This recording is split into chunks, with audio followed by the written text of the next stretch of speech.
This is Michiana's breaking news and weather station. MNC.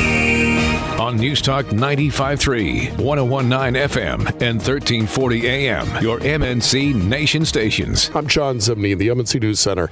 Good to be here with you for Michiana's Morning News as we get started now with our top local stories. The woman who LaPorte County Police say stole a cell phone from inside the public video visitation room of the LaPorte County Jail has now been arrested. LaPorte County Sheriff's deputies posted a photo last month of the woman in hopes of getting tips about her whereabouts. The very next day, the stolen iPhone was dropped off at the LaPorte County Sheriff's Office. Also that day, agency personnel began to receive tips identifying the female as 59-year-old Christy Hahn.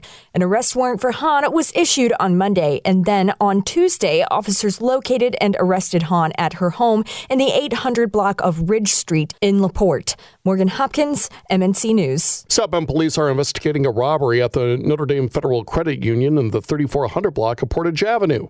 This happened around 4 o'clock on Wednesday afternoon. An individual was detained in connection with the case. There was no report of any injuries during the heist.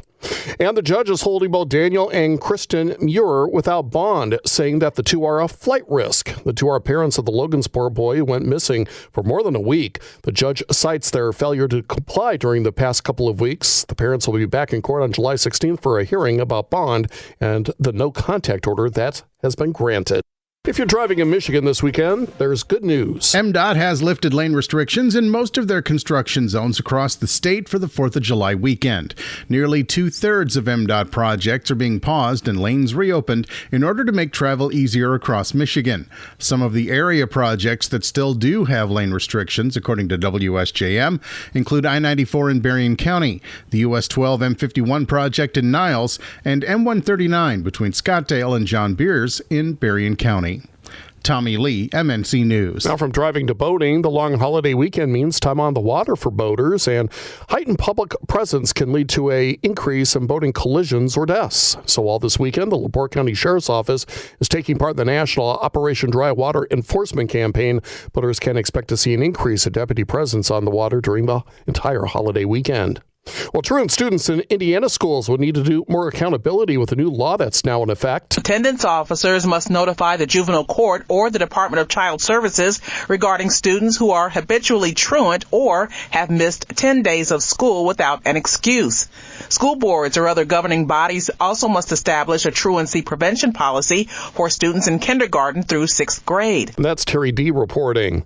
And hot, humid weather means you've probably cranked up your air conditioner, which is also costing you big money these days. When you add up electricity, natural gas, and other energy sources, Indiana is spending about $645 a month on power. That puts the Hoosier State right in the middle of all 50 states when it comes to power usage. Wyoming ranked as most expensive, followed by North Dakota, Iowa, Montana, and Minnesota. Diana Polk with Wallet Hub. Inflation is also beefing up your power bills. A new report gives Indiana high marks for its rollout of the 988 mental health crisis hotline, but it also suggests that all states need to do more to support and reach people in every community. The research by the nonprofit Inseparable shows Indiana continues to lead the nation in crisis response. Indiana Family and Social Services Administration Secretary Dan Rosiniak says most Hoosiers who reach out for help are finding it. Since we launched 988 last July, we have seen tremendous benefits already. Indiana routinely is in the top 5 states for our in-state answer rate for 988, and we have been over 90%. 988 launched nationwide in 2022.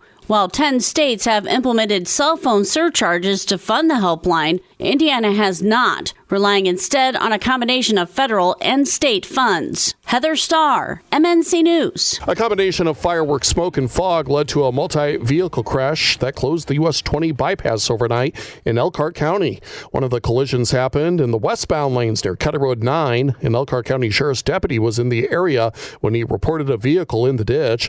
At this time, traffic started backing up because of the deteriorating road conditions because of the smoke, which started then a pileup of crashes.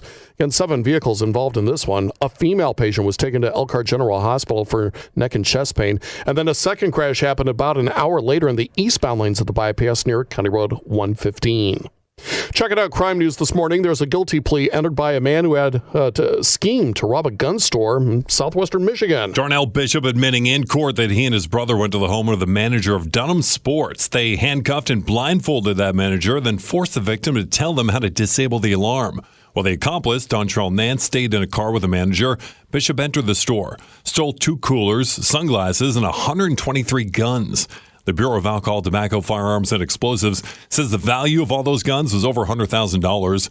Both men have pleaded guilty in the case and are facing up to life in prison. They were caught when one of them tried to transfer money from the manager's bank account with a Cash App. John Saucier, Fox News. An Elkhart man's been arrested after fleeing a traffic stop in Goshen. This happened earlier this week at Wilden Avenue and Cundred Road. The driver, 26-year-old John Raymond Rosario Melendez, crashed into 2 vehicles and ended up in the 800 block of River Avenue. He then swam across the Elkhart River but was caught by officers on Chicago Avenue.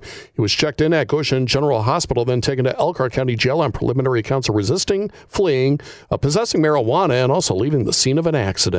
A man from Granger died after he crashed into a dump truck. This happened around 8:30 on Tuesday night in the 3000 block of South 11th Street in Niles Township. Emergency crews found the 69-year-old driver trapped in his car and unresponsive. Despite their efforts, he died at the scene. Investigators say the car was leaving a driveway and didn't yield to the dump truck, causing the collision. Unit 2 of the Cook Nuclear Power Plant is back online. The reactor was taken out of service last week when a leak was detected on a charging pump discharge control valve. The plant says repairs have been completed. WSJM reports the reactor was reconnected to the power grid late on Tuesday morning. No customers affected by the outage.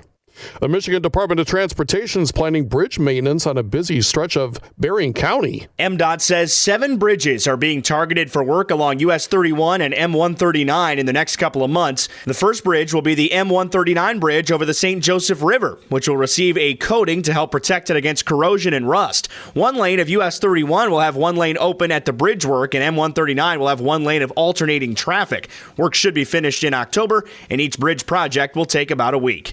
Derek Decker, MNC News. And no doubt, state of Michigan's critical battleground in this year's presidential election with more than 8.3 million registered voters. In response, the voting rights group Stand Up America is focusing its Supreme Court voter campaign. The group's Sarah Harris says voters need to think about the shape of the Supreme Court as well as who's sitting in the Oval Office when they cast their vote. When we're voting for ourselves, or maybe we're voting for a candidate, but we're also voting for others. We're voting for our kids and all of the people in the future of our families for decades to come. Michigan became a key battleground state after Donald Trump defeated Hillary Clinton in 2016. Joe Biden won Michigan back from Trump in 2020, and right now the polls show Trump ahead. Morgan Hopkins, MNC News. Partly sunny skies today. We're still expecting a few scattered showers and a thunderstorm or two, with high temperatures getting up around 82. Tonight, 65 for the overnight low, slight chance of a shower. And then for Saturday, slight chance of a shower, but otherwise partly sunny and cooler, high temperatures back around 78. I'm WSBT 22 Chief Meteorologist Carrie Peugeot. Podcasts by Federated Media.